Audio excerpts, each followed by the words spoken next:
তুমি সকাল থেকে কিছু খাওনি?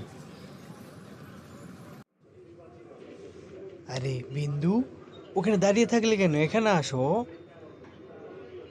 তাড়াতাড়ি আসো। এরকম মন খারাপ করে থাকলে হবে? আসো, তাড়াতাড়ি আসো। হ্যাঁ, আমি আসতেছি, তুমি একটু অপেক্ষা করো। হাত মুখগুলো একটু ধুয়ে নিই। শিশির, আজকে না তোমার বাবা এসেছিল আমার বাড়িতে। আমরা তো গরিব মানুষ, তাই তোমার বাবা আমাকে এবং আমার পরিবারকে অনেক কথা শুনিয়েছে, আর বলেছে আজকের দিনের ভিতরে আমাকে অন্য কোথাও বিয়ে দিতে, নাইলে নাকি তো আমাদের পরিবারের অনেক সমস্যা হবে। ও, এই কথা আগে বলবে তো নাকি? আজকে আমি বাসার যাই, তারপর দেখি।